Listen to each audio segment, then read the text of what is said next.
It suited Mary best to think Henrietta the one preferred on the very account of Charles Hayter, whose pretensions she wished to see put an end to. She looked down very decidedly upon the Hayters, and thought it would be quite a misfortune to have the existing connection between the families renewed, very sad for herself and her children. Said she, I cannot think him at all a fit match for Henrietta, and considering the alliances which the Musgroves have made, she has no right to throw herself away. I do not think any young woman has a right to make a choice that may be disagreeable and inconvenient to the principal part of her family, and be giving bad connections to those who have not been used to them. And pray, who is Charles Hayter? Nothing but a country curate, a most improper match for Miss Musgrove of Uppercross. Her husband, however, would not agree with her here, for besides having a regard for his cousin, Charles Hayter was an eldest son, and he saw things as an eldest son himself. Now you're talking nonsense, Mary, was therefore his answer. It would not be a great match for Henrietta, but Charles has a very fair chance, through the Spicers, of getting something from the bishop in the course of a year or two, and you will please to remember that he is the eldest son. Whenever my uncle dies, he steps into very pretty property. The estate at Winthrop is not less than 250 acres, besides the farm near Taunton, which is some of the best land in the country. I grant you that any of them but Charles would be a very shocking match for Henrietta, and indeed it could not be. He is the only one that could be possible, but he is a very good-natured, good sort of a fellow, and whenever Winthrop comes into his hands, he will make a different sort of place of it and live in a very different sort of way, and with that property, he will never be a contemptible man, good freehold property.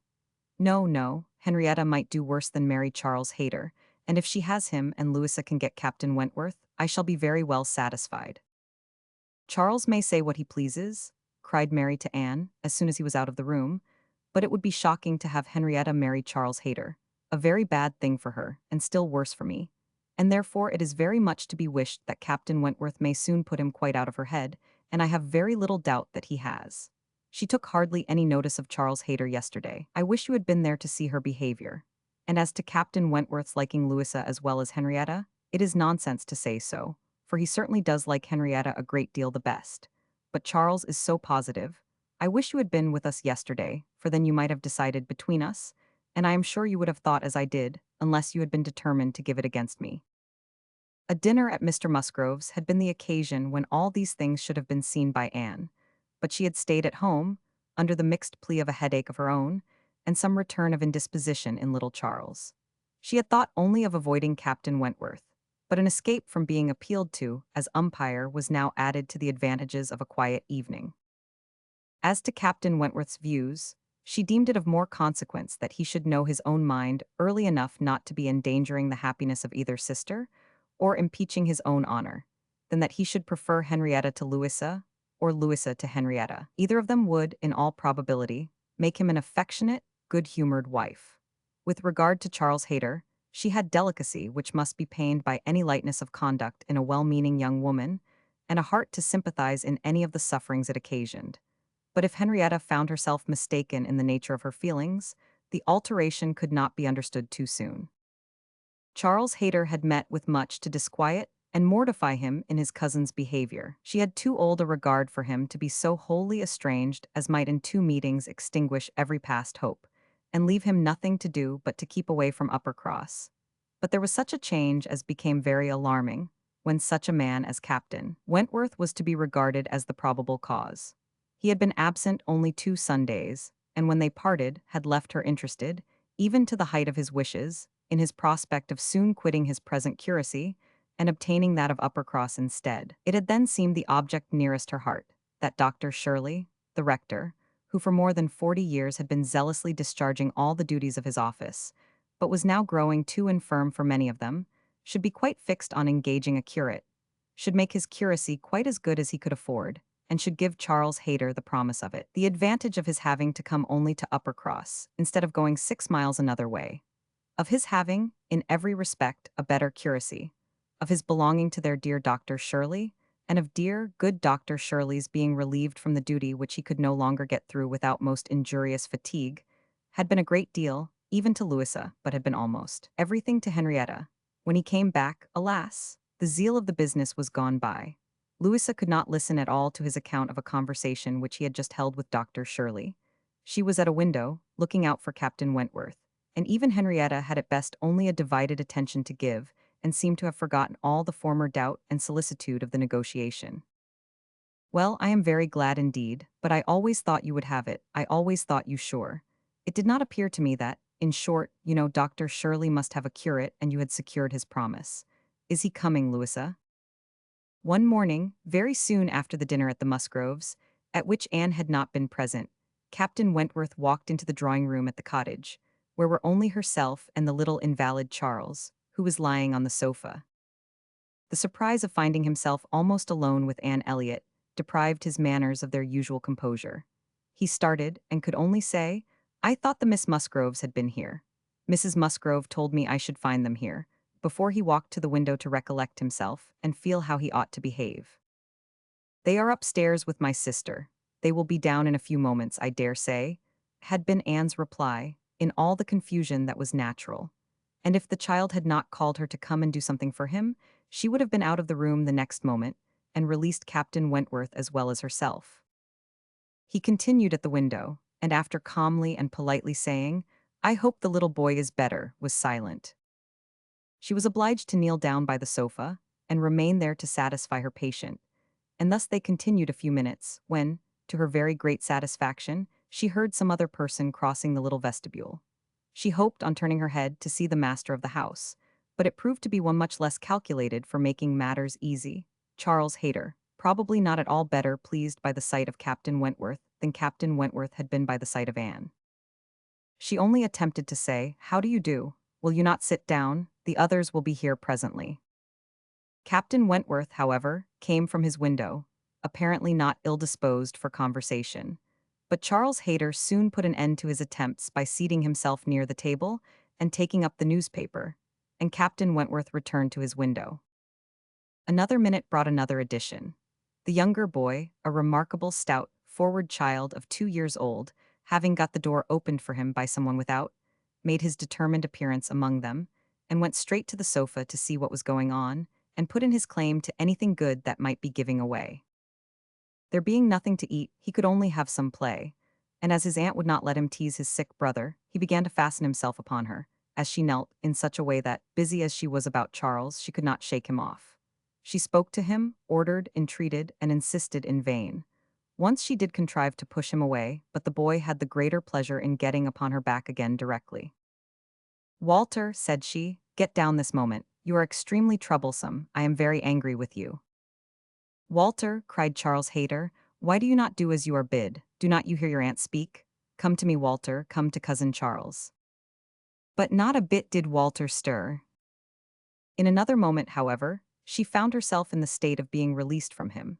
Someone was taking him from her, though he had bent down her head so much that his little sturdy hands were unfastened from around her neck, and he was resolutely borne away, before she knew that Captain Wentworth had done it. Her sensations on the discovery made her perfectly speechless. She could not even thank him. She could only hang over little Charles with most disordered feelings. His kindness in stepping forward to her relief, the manner, the silence in which it had passed, the little particulars of the circumstance, with the conviction soon forced on her by the noise he was studiously making with the child, that he meant to avoid hearing her thanks, and rather sought to testify that her conversation was the last of his wants, produced such a confusion of varying, but very painful agitation, as she could not recover from, till enabled by the entrance of Mary and the Miss Musgroves to make over her little patient to their cares, and leave the room.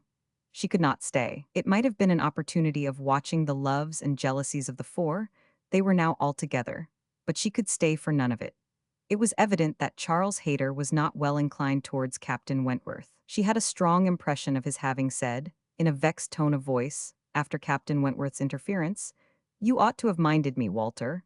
I told you not to tease your aunt," and could comprehend his regretting that Captain Wentworth should do what he ought to have done himself. But neither Charles Hayter's feelings, nor anybody's feelings, could interest her, till she had a little better arranged her own. She was ashamed of herself, quite ashamed of being so nervous, so overcome by such a trifle. But so it was, and it required a long application of solitude and reflection to recover her. Chapter 10. Other opportunities of making her observations could not fail to occur. Anne had soon been in company with all the four together, often enough to have an opinion, though too wise to acknowledge as much at home, where she knew it would have satisfied neither husband nor wife. For while she considered Louisa to be rather the favorite, she could not but think, as far as she might dare to judge from memory and experience, that Captain Wentworth was not in love with either. They were more in love with him, yet there it was not love. It was a little fever of admiration, but it might, probably must, end in love with some. Charles Hayter seemed aware of being slighted, and yet Henrietta had sometimes the air of being divided between them. Anne longed for the power of representing to them all what they were about, and of pointing out some of the evils they were exposing themselves to. She did not attribute guile to any. It was the highest satisfaction to her to believe Captain Wentworth not in the least aware of the pain he was occasioning. There was no triumph, no pitiful triumph in his manner. He had, probably, never heard and never thought of any claims of Charles Hayter. He was only wrong in accepting the attentions, for accepting must be the word of two young women at once. After a short struggle, however, Charles Hayter seemed to quit the field. 3 days had passed without his coming once to Uppercross, a most decided change. He had even refused one regular invitation to dinner, and having been found on the occasion by Mr. Musgrove with some large books before him, Mr. and Mrs. Musgrove were sure all could not be right, and talked, with grave faces, of his studying himself to death. It was Mary's hope and belief that he had received a positive dismissal from Henrietta, and her husband lived under the constant dependence of seeing him tomorrow. Anne could only feel that Charles Hayter was wise. One morning, about this time, Charles Musgrove and Captain Wentworth being gone a-shooting together, as the sisters in the cottage were sitting quietly at work, they were visited at the window by the sisters from the mansion house.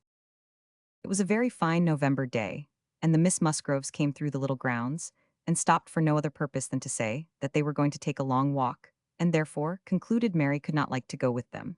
And when Mary immediately replied, with some jealousy at not being supposed a good walker, "Oh, yes, I should like to join you very much. I am very fond of a long walk." Anne felt persuaded by the looks of the two girls that it was precisely what they not wish, and admired again the sort of necessity which the family habits seemed to produce, of everything being to be communicated, and everything being to be done together, however undesired and inconvenient. She tried to dissuade Mary from going, but in vain, and that being the case, thought it best to accept the Miss Musgroves' much more cordial invitation to herself to go likewise, as she might be useful in turning back with her sister, and lessening the interference in any plan of their own. "I cannot imagine why they should suppose I should not like a long walk," said Mary, as she went upstairs. "Everybody is always supposing that I am not a good walker, and yet they would not have been pleased if we had refused to join them. When people come in this manner on purpose to ask us, how can one say no?" Just as they were setting off, the gentlemen returned. They had taken out a young dog, who had spoilt their sport and sent them back early. Their time and strength and spirits were, therefore, exactly ready for this walk, and they entered into it with pleasure. Could Anne have foreseen such a junction, she would have stayed at home. But, from some feelings of interest and curiosity, she fancied now that it was too late to retract, and the whole six set forward together in the direction chosen by the Miss Musgroves, who evidently considered the walk as under their guidance. Anne's object was not to be in the way of anybody, and where the narrow paths across the fields made many separations necessary, to keep with her brother and sister. Her pleasure in the walk must arise from the exercise and the day, from the view of the last smiles of the year upon the tawny leaves and withered hedges, and from repeating to herself some few of the thousand poetical descriptions extant of autumn, that season of peculiar and inexhaustible influence on the mind of taste and tenderness, that season which had drawn from every poet, worthy of being read, some attempt at description, or some lines of feeling. She occupied her mind as much as possible in such like musings and quotations, but it was not possible that, when within reach of Captain Wentworth's conversation with either of the Miss Musgroves, she should not try to hear it. Yet she caught little very remarkable. It was mere lively chat, such as any young persons, on an intimate footing, might fall into. He was more engaged with Louisa than with Henrietta. Louisa certainly put more forward for his notice than her sister. This distinction appeared to increase, and there was one speech of Louisa's which struck her. After one of the many praises of the day, which were continually bursting forth, Captain Wentworth added, "What glorious weather for the Admiral and my sister? They meant to take a long drive this morning. Perhaps we may hail them from some of these hills. They talked of coming into this side of the country. I wonder whereabouts they will upset today. Oh, it does happen very often, I assure you, but my sister makes nothing of it. She would as lieve be tossed out as not." "Ah, you make the most of it, I know," cried Louisa. But if it were really so, I should do just the same in her place. If I loved a man as she loves the admiral, I would always be with him. Nothing should ever separate us, and I would rather be overturned by him than driven safely by anybody else. It was spoken with enthusiasm. Had you? Cried he, catching the same tone. I honor you. And there was silence between them for a little while. Anne could not immediately fall into a quotation again. The sweet scenes of autumn were for a while put by, unless some tender sonnet, fraught with the apt analogy of the declining year, with declining happiness and the images of youth and hope, and spring, all gone together, blessed her memory. She roused herself to say, as they struck by order into another path, "Is not this one of the ways to Winthrop?" But nobody heard, or at least nobody answered her. Winthrop, however, or its environs, for young men are sometimes to be met with strolling about near home, was their destination. And after another half-mile of gradual ascent through large enclosures where the plows at work and the fresh-made path spoke the farmer counteracting the sweets of poetical despondence, and meaning to have spring again, they gained the summit of the most considerable hill, which parted Uppercross and Winthrop, and soon commanded a full view of the latter, at the foot of the hill on the other side. Winthrop, without beauty and without dignity, was stretched before them, an indifferent house, standing low, and hemmed in by the barns and buildings of a farmyard. Mary exclaimed, "Bless me, here is Winthrop. I declare I had no idea. Well, now I think we had better turn back. I am excessively tired." Henrietta, conscious and ashamed, and seeing no cousin Charles walking along any path, or leaning against any gate, was ready to do as Mary wished. "But no," said Charles Musgrove, and "No, no," cried Louisa more eagerly, and taking her sister aside, seemed to be arguing the matter warmly. Charles, in the meanwhile, was very decidedly declaring his resolution of calling on his aunt, now that he was so near, and very evidently, though more fearfully, trying to induce his wife to go too. But this was one of the points on which the lady showed her strength, and when he recommended the advantage of resting herself a quarter of an hour at Winthrop, as she felt so tired, she resolutely answered, "Oh, no, indeed, walking up that hill again would do her more harm than any sitting down could do her good." And, in short, her look and manner declared that go she would not. After a little succession of these sort of debates and consultations, it was settled between Charles and his two sisters that he and Henrietta should just run down for a few minutes to see their aunt and cousins, while the rest of the party waited for them at the top of the hill.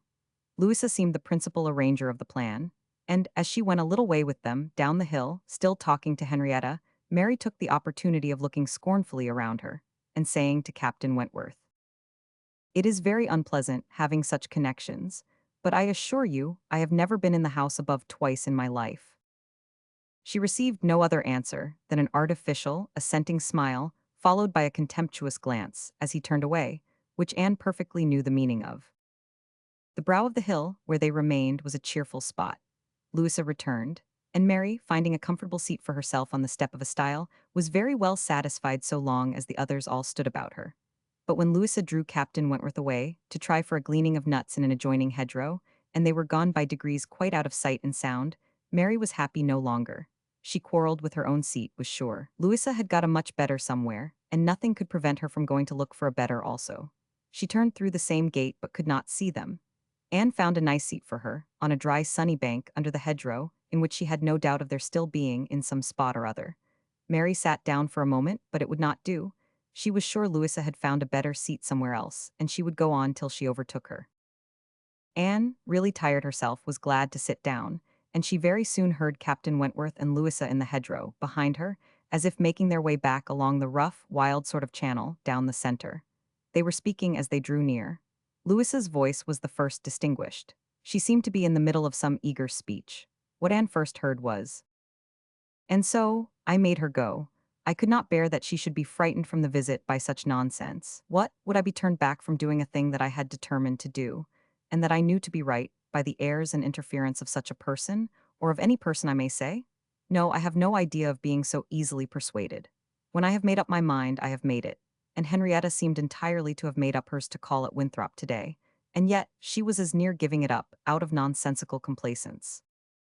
"She would have turned back then but for you." "She would indeed, I am almost ashamed to say it." "Happy for her to have such a mind as yours at hand.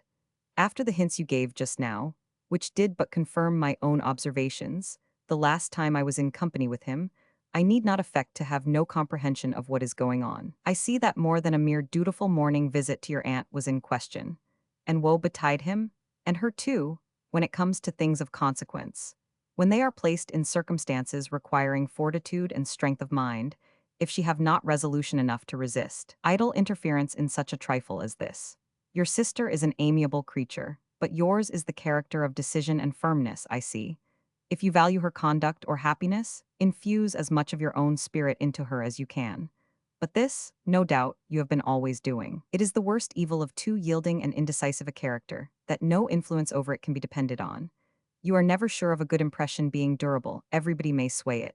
Let those who would be happy be firm. Here is a nut, said he, catching one down from an upper bough, to exemplify, a beautiful glossy nut which, blessed with original strength, has outlived all the storms of autumn. Not a puncture, not a weak spot anywhere. This nut, he continued, with playful solemnity, while so many of his brethren have fallen and been trodden under foot, is still in possession of all the happiness that a hazel nut can be supposed capable of. Then returning to his former earnest tone, my first wish for all whom I am interested in is that they should be firm. If Louisa Musgrove would be beautiful and happy in her November of life, she will cherish all her present powers of mind. He had done and was unanswered. It would have surprised Anne if Louisa could have readily answered such a speech. Words of such interest, spoken with such serious warmth. She could imagine what Louisa was feeling. For herself, she feared to move lest she should be seen. While she remained, a bush of low, rambling holly protected her, and they were moving on. Before they were beyond her hearing, however, Louisa spoke again.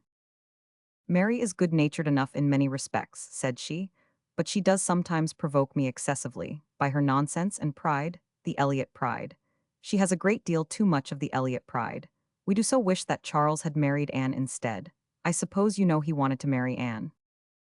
After a moment's pause, Captain Wentworth said, Do you mean that she refused him? Oh, yes, certainly. When did that happen? I do not exactly know, for Henrietta and I were at school at the time, but I believe about a year before he married Mary. I wish she had accepted him. We should all have liked her a great deal better, and Papa and Mamma always think it was her great friend Lady Russell's doing, that she did not. They think Charles might not be learned and bookish enough to please Lady Russell, and that therefore she persuaded Anne to refuse him. The sounds were retreating, and Anne distinguished no more. Her own emotions still kept her fixed. She had much to recover from before she could move. The listener's proverbial fate was not absolutely hers. She had heard no evil of herself, but she had heard a great deal of very painful import. She saw how her own character was considered by Captain Wentworth, and there had been just that degree of feeling and curiosity about her in his manner which must give her extreme agitation. As soon as she could, she went after Mary, and having found, and walked back with her to their former station, by the stile, felt some comfort in their whole party being immediately afterwards collected, and once more in motion together. Her spirits wanted the solitude and silence which only numbers could give. Charles and Henrietta returned, bringing, as may be conjectured, Charles Hayter with them. The minutiae of the business Anne could not attempt to understand.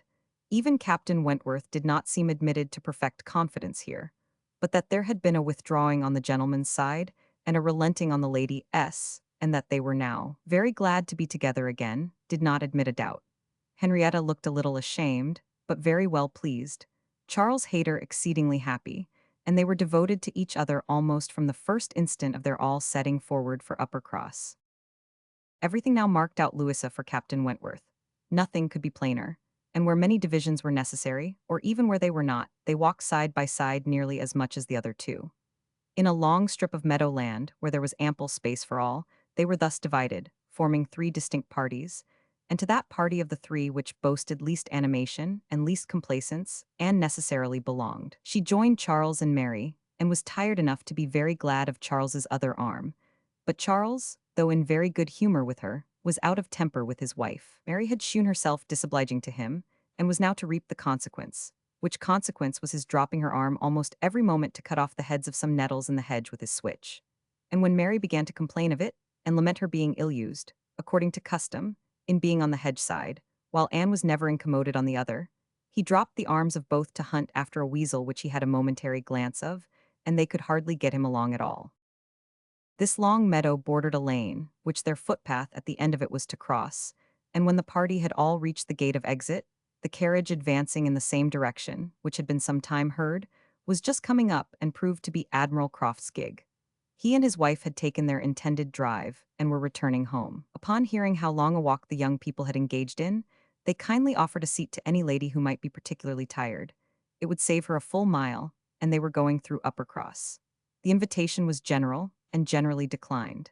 The Miss Musgroves were not at all tired, and Mary was either offended by not being asked before any of the others, or what Louisa called the Elliot pride could not endure to make a third in a one-horse chaise. The walking party had crossed the lane and were surmounting an opposite stile, and the Admiral was putting his horse in motion again, when Captain Wentworth cleared the hedge in a moment to say something to his sister. The something might be guessed by its effects. "Miss Elliot, I am sure you are tired," cried Mrs. Croft. "Do let us have the pleasure of taking you home. Here is excellent room for three, I assure you. If we were all like you, I believe we might sit four. You must, indeed, you must." Anne was still in the lane, and though instinctively beginning to decline, she was not allowed to proceed.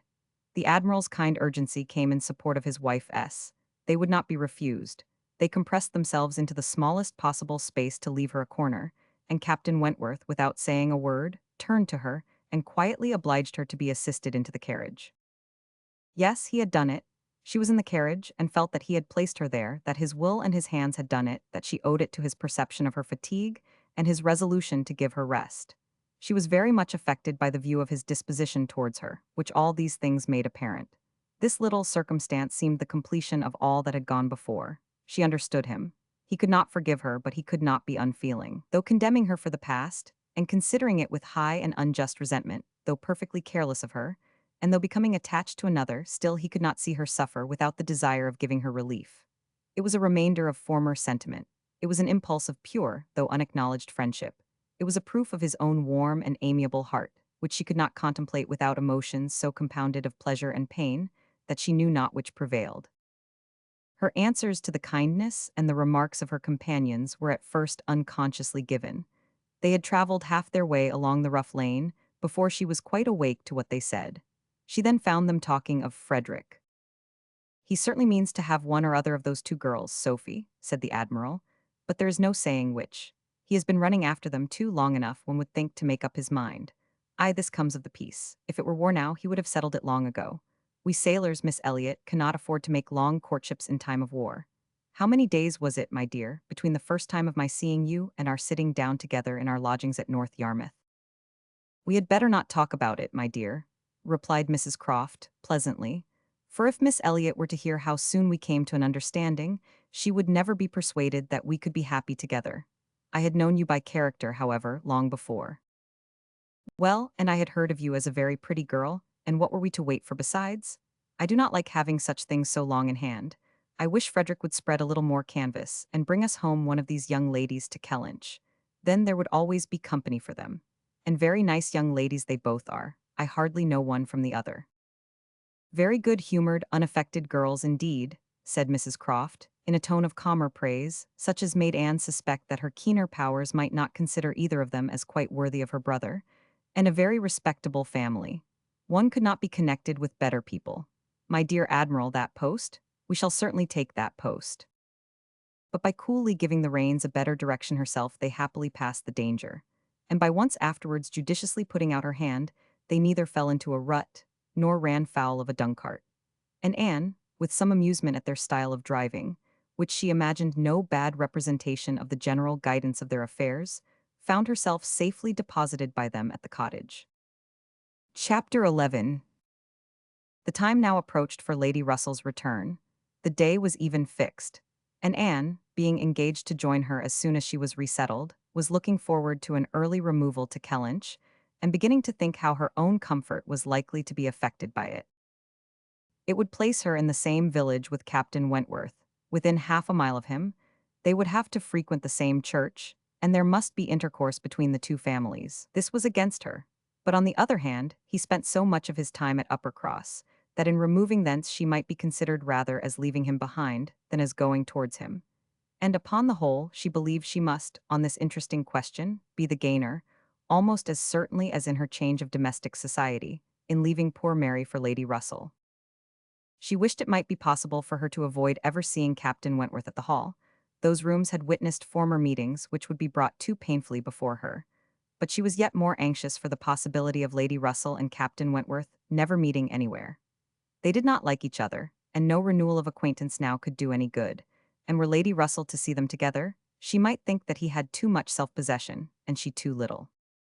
These points formed her chief solicitude in anticipating her removal from Uppercross, where she felt she had been stationed quite long enough. Her usefulness to little Charles would always give some sweetness to the memory of her 2 months' visit there, but he was gaining strength apace, and she had nothing else to stay for. The conclusion of her visit, however, was diversified in a way which she had not at all imagined. Captain Wentworth, after being unseen and unheard of at Uppercross for 2 whole days, appeared again among them to justify himself by a relation of what had kept him away.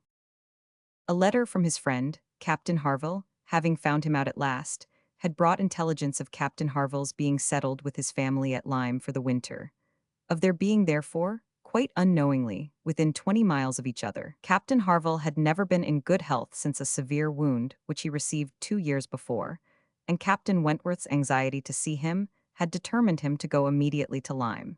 He had been there for 24 hours. His acquittal was complete, his friendship warmly honored, a lively interest excited for his friend, and his description of the fine country about Lyme so feelingly attended to by the party, that an earnest desire to see Lyme themselves, and a project for going thither was the consequence. The young people were all wild to see Lyme. Captain Wentworth talked of going there again himself. It was only 17 miles from Uppercross. Though November, the weather was by no means bad. And, in short, Louisa, who was the most eager of the eager, having formed the resolution to go, and besides the pleasure of doing as she liked, being now armed with the idea of merit in maintaining her own way, bore down all the wishes of her father and mother for putting it off till summer. And to Lyme they were to go Charles, Mary, Anne, Henrietta, Louisa, and Captain Wentworth. The first heedless scheme had been to go in the morning and return at night. But to this Mr. Musgrove, for the sake of his horses, would not consent, and when it came to be rationally considered, a day in the middle of November would not leave much time for seeing a new place, after deducting 7 hours, as the nature of the country required, for going and returning.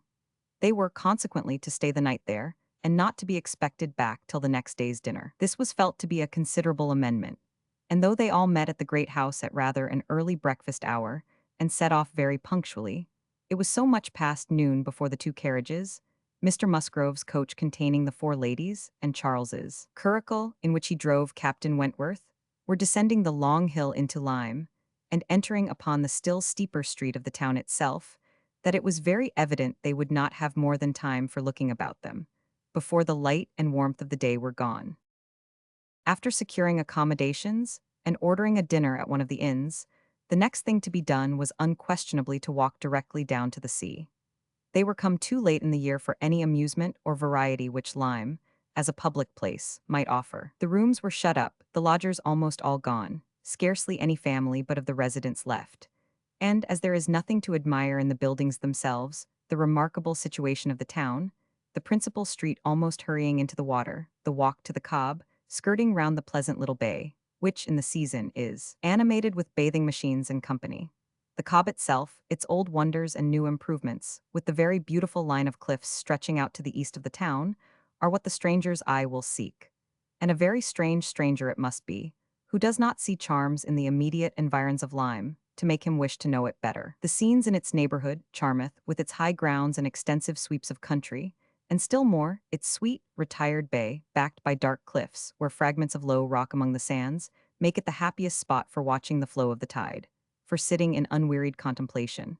The woody varieties of the cheerful village of Up Lyme, and above all Pinny with its green chasms between romantic rocks where the scattered forest trees and orchards of luxuriant growth declare that many a generation must have passed away since the first partial falling of the cliff prepared the ground for such a state, where a scene so wonderful and so lovely is exhibited, as may more than equal any of the resembling scenes of the far-famed Isle of Wight. These places must be visited, and visited again, to make the worth of Lyme understood. The party from Uppercross passing down by the now deserted and melancholy-looking rooms, and still descending, soon found themselves on the seashore, and lingering only, as all must linger and gaze on a first return to the sea, whoever deserved to look on it at all, proceeded towards the Cobb, equally their object in itself and on Captain Wentworth's account, For in a small house, near the foot of an old pier of unknown date, were the Harvilles settled. Captain Wentworth turned in to call on his friend, the others walked on, and he was to join them on the cob. They were by no means tired of wondering and admiring, and not even Louisa seemed to feel that they had parted with Captain Wentworth long, when they saw him coming after them, with three companions, all well known already, by description, to be Captain and Mrs. Harville, and a Captain Benwick who was staying with them. Captain Benwick had some time ago been first lieutenant of the Laconia, and the account which Captain Wentworth had given of him, on his return from Lyme before, his warm praise of him as an excellent young man and an officer, whom he had always valued highly, which must have stamped him well in the esteem of every listener, had been followed by a little history of his private life, which rendered him perfectly interesting in the eyes of all the ladies. He had been engaged to Captain Harville's sister, and was now mourning her loss. They had been a year or two waiting for fortune and promotion. Fortune came, his prize money as lieutenant being great. Promotion, too, came at last, but Fanny Harville did not live to know it. She had died the preceding summer while he was at sea. Captain Wentworth believed it impossible for man to be more attached to woman than poor Benwick had been to Fanny Harville, or to be more deeply afflicted under the dreadful change. He considered his disposition as of the sort which must suffer heavily, uniting very strong feelings with quiet, serious, and retiring manners, and a decided taste for reading and sedentary pursuits. To finish the interest of the story, the friendship between him and the Harvilles seemed, if possible, augmented by the event which closed all their views of alliance, and Captain Benwick was now living with them entirely. Captain Harville had taken his present house for half a year, his taste and his health and his fortune all directing him to a residence inexpensive, and by the sea, and the grandeur of the country, and the retirement of Lyme in the winter, appeared exactly adapted to Captain Benwick's state of mind. The sympathy and goodwill excited towards Captain Benwick was very great. And yet, said Anne to herself as they now moved forward to meet the party, he has not perhaps a more sorrowing heart than I have. I cannot believe his prospects so blighted forever. He is younger than I am, younger in feeling if not in fact, younger as a man. He will rally again and be happy with another. They all met and were introduced. Captain Harville was a tall, dark man with a sensible, benevolent countenance, a little lame, and from strong features and want of health, looking much older than Captain Wentworth. Captain Benwick looked and was the youngest of the three, and compared with either of them a little man. He had a pleasing face and a melancholy air, just as he ought to have, and drew back from conversation. Captain Harville, though not equaling Captain Wentworth in manners, was a perfect gentleman, unaffected, warm, and obliging. Mrs. Harville, a degree less polished than her husband, seemed, however, to have the same good feelings. And nothing could be more pleasant than their desire of considering the whole party as friends of their own, because the friends of Captain Wentworth, or more kindly hospitable than their entreaties, for they're all promising to dine with them. The dinner, already ordered at the inn, was at last, though unwillingly, accepted as an excuse, but they seemed almost hurt that Captain Wentworth should have brought any such party to Lyme, without considering it as a thing of course that they should dine with them. There was so much attachment to Captain Wentworth in all this, and such a bewitching charm in a degree of hospitality so uncommon, so unlike the usual style of give-and-take invitations, and dinners of formality and display, that Anne felt her spirits not likely to be benefited by an increasing acquaintance among his brother officers. These would have been all my friends, was her thought, and she had to struggle against a great tendency to lowness. On quitting the cob, they all went indoors with their new friends, and found rooms so small as none, but those who invite from the heart could think capable of accommodating so many. Anne had a moment's astonishment on the subject herself, but it was soon lost in the pleasanter feelings which sprang from the sight of all the ingenious contrivances and nice arrangements of Captain Harville, to turn the actual space to the best account, to supply the deficiencies of lodging-house furniture, and defend the windows and doors against the winter storms to be expected. The varieties in the fitting up of the rooms, where the common necessaries provided by the owner, in the common indifferent plight, were contrasted with some few articles of a rare species of wood, excellently worked up, and with something curious and valuable from all the distant countries Captain Harville had visited, were more than amusing to Anne. Connected as it all was with his profession, the fruit of its labors, the effect of its influence on his habits, the picture of repose and domestic happiness it presented, made it to her a something more or less than gratification. Captain Harville was no reader, but he had contrived excellent accommodations, and fashioned very pretty shelves, for a tolerable collection of well-bound volumes, the property of Captain Benwick. His lameness prevented him from taking much exercise, but a mind of usefulness and ingenuity seemed to furnish him with constant employment within. He drew, he varnished, he carpentered, he glued, he made toys for the children. He fashioned new netting needles and pins with improvements, and if everything else was done, sat down to his large fishing net at one corner of the room.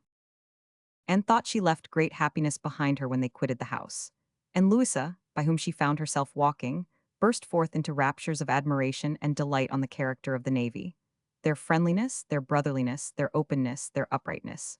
Protesting that she was convinced of sailors having more worth and warmth than any other set of men in England, that they only knew how to live, and they only deserved to be respected and loved. They went back to dress and dine, and so well had the scheme answered already that nothing was found amiss, though its being so entirely out of season, and the no thoroughfare of lime, and the no expectation of company, had brought many apologies from the heads of the inn. Anne found herself by this time growing so much more hardened to being in Captain Wentworth's company than she had at first imagined could ever be, that the sitting down to the same table with him now, and the interchange of the common civilities attending on it, they never got beyond, was become a mere nothing.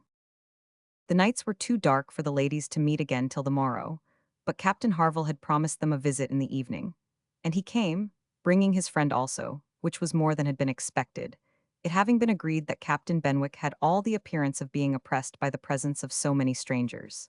He ventured among them again, however, though his spirits certainly did not seem fit for the mirth of the party in general.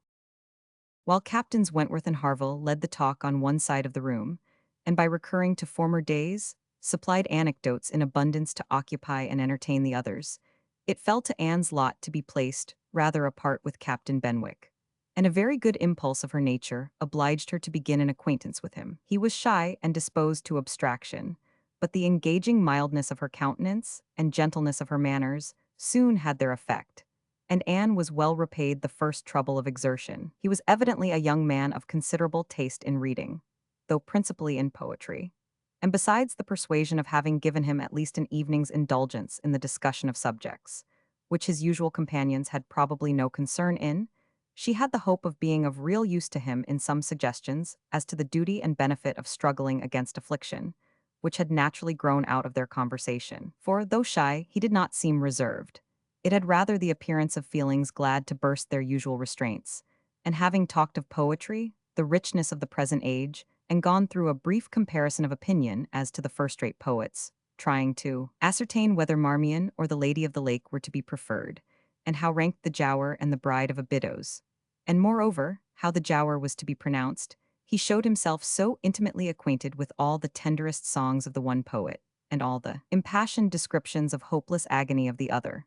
He repeated, with such tremulous feeling, the various lines which imaged a broken heart or a mind destroyed by wretchedness, and looked so entirely as if he meant to be understood that she ventured to hope he did not always read only poetry, and to say that she thought it was the misfortune of poetry to be seldom safely enjoyed by those who enjoyed it completely, and that the strong feelings which alone could estimate it truly were the very feelings which ought to taste it but sparingly. His looks showing him not pained, but pleased with this allusion to his situation, she was emboldened to go on, and feeling in herself the right of seniority of mind, she ventured to recommend a larger allowance of prose in his daily study, and on being requested to particularize, mentioned such works of our best moralists, such collections of the finest letters, such memoirs of characters of worth and suffering, as occurred to her at the moment as calculated to rouse and fortify the mind by the highest precepts, and the strongest examples of moral and religious endurances. Captain Benwick listened attentively, and seemed grateful for the interest implied, and though with a shake of the head, and sighs which declared his little faith in the efficacy of any books on grief like his, noted down the names of those she recommended, and promised to procure and read them. When the evening was over, Anne could not but be amused at the idea of her coming to Lyme to preach patience and resignation to a young man whom she had never seen before. Nor could she help fearing, on more serious reflection, that, like many other great moralists and preachers, she had been eloquent on a point in which her own conduct would ill bear examination.